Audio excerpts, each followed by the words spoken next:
What is going on, Lucid fans? Welcome back to Financial Journey. So today we're going to give you a good overview of the data points, where things might be going, and some latest updates coming from Lucid. So I'm going to go over all that. Make sure you guys hit that thumbs up and subscribe. I always greatly appreciate that. Without further ado, let's get right to it.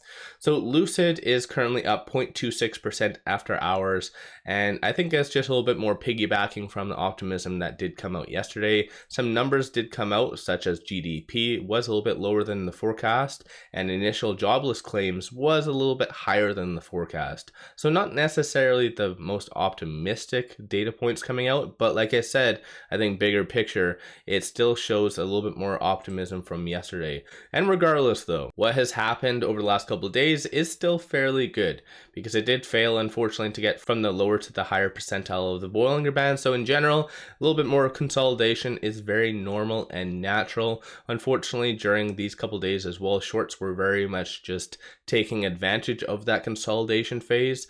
But still, generally speaking, the fact that it's still within this range is still fairly good, because I did say 704 is a very big pivot point to watch for. If it was to have broken that, then yeah, we could have had a little bit more of a scary time period, but it's holding fairly well. So I do feel that most likely it will be breaking that 820 fairly soon, especially with the optimism that is currently out there. But like I said, shorts have been really taking advantage of what Lucid's gone through. And of course, what they've gone through was this. So Lucid unfortunately did indicate that they are laying off around 1,300 employees, and that usually is fairly positive, but it was 18% of their workforce. So it kind of shows a little bit more of a mismanagement behind the scenes, as I said already in my video.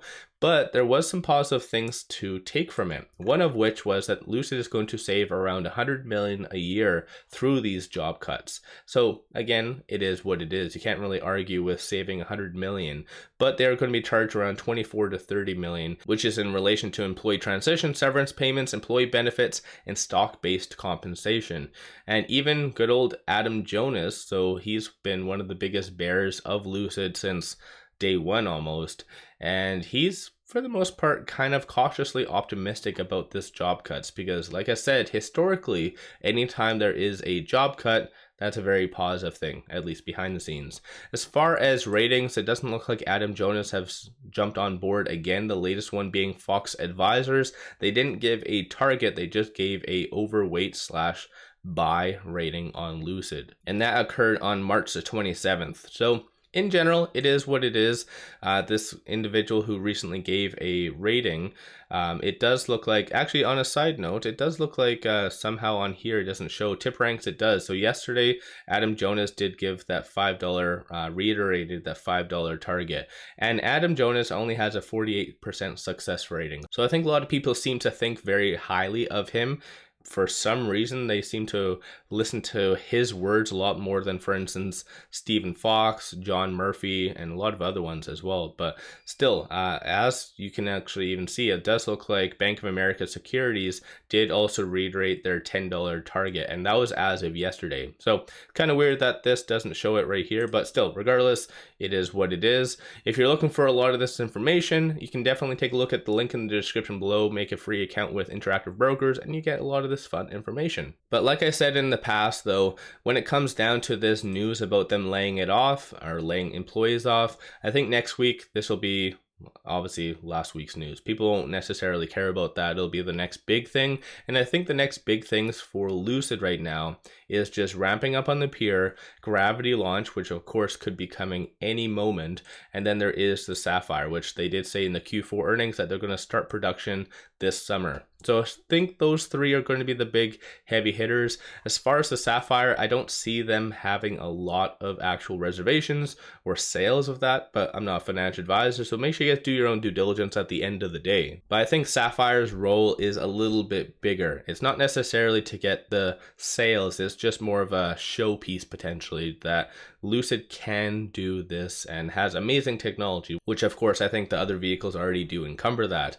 But like I mentioned, over the last couple of days, shorts have been very much taking advantage of the fear, and even pre-market starting to go back down a little bit, and that is because of shorts. So I'll give you guys a quick summary of what shorts are doing pre-market. So short score is currently 85, utilization is at 100%. Currently, shorts are actually increasing their position roughly around 854,000 shares. So that's pretty significant.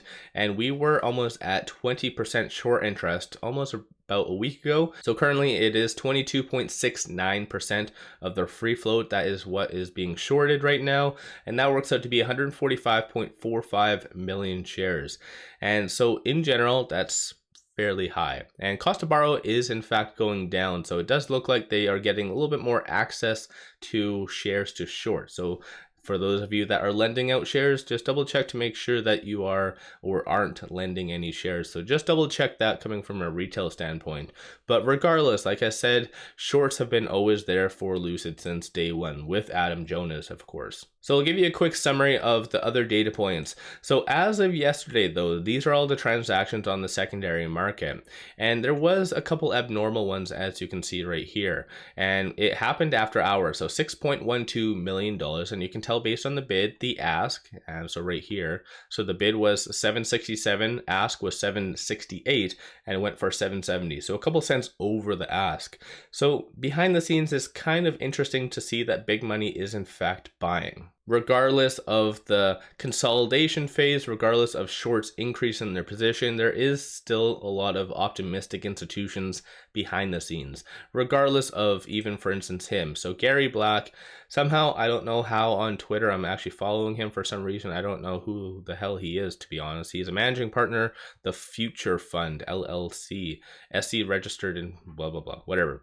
But it does look like he is saying that Lucid remains one of his favorite shorts despite the Saudi 60% ownership and 22 short interest, which based on some tweets, I think he is just a big Tesla fan. And so of course, any Tesla fans have just kind of narrow vision. They only see Tesla. They don't see any other, for instance, Lucid. They don't see any other of its competitors. So in general, I don't think this is helping by any means, because a lot of people now just think Lucid of as a joke potentially. And this is why shorts are definitely able to take advantage of the gray and all of that fun jazz. But regardless, I do see a lot of good upside coming for Lucid in the second half of 2023, as what they even said many times in the actual quarterly earnings that did happen on the 22nd. So let me know your thoughts on that in the comments below as well. Looking at options activity that did occur yesterday, you do see it kind of divided. So 896,000 in call premium, 893,000 in put premium. So behind the scenes, it goes to show that it's kind of evenly divided and people don't necessarily know where to go. Even though there is a lot of good upside coming, it's still going to be following the broader market and where the data is actually saying and kind of justifying, right? Because still at the end of the day, there is a lot of individuals shouting that there's going to be a very big recession coming. But regardless of all of that fun jazz, looking at stochastic, like I mentioned, a little bit more of a consolidation phase, a little bit more of a pulling back. So you do have a bullish trend behind the scenes right now, but it is cooling off a little bit. And I think that's very healthy for the stock generally. And looking at momentum, number of retail investors have been getting in, so taking advantage of the good discounted prices that's been had as of late. But let me know your thoughts on Lucid in the comments below. Do you believe in Lucid bigger picture? Do you think the 1,300 jobs that were kind of cut, do you think that's just a telltale sign of further demand issues? Because as I've said in the past, there is some pretty clear demand issues with the Air Grand Touring, based on the price point, of course. But luckily enough, 2023 is going to be very much largely dependent on the Pier, and of course the Gravity launch as well. So definitely I think Lucid is moving in the right direction. So let me know your thoughts. Have you been buying, selling, holding? What are you doing? I've been kind of content personally, because I've just been doing covered calls. And just looking at the technicals, things have been kind of wedge bound for a while now. So it's very predictable and easy to do options.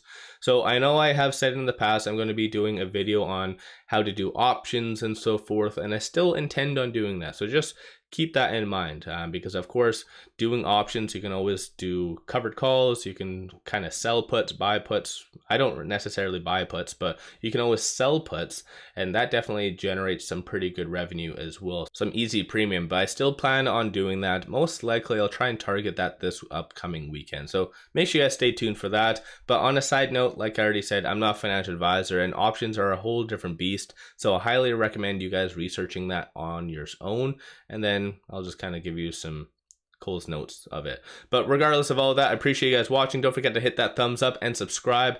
Always greatly appreciate that. And if you do like my Lucid content and want to support the channel, take a look at my memberships, link in the description below, or just hit the join button at the bottom of the screen.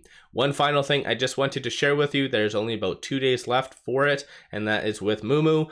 Link in the description below and also the comments. All you have to do, sign up for a free account. By doing so, you get one free stock, and each stock is valued up to $2,000. So just do that. That's a complete no-brainer. If you want to throw $100 at the account as well, you get 4 additional free stocks, again, each valued up to $2,000.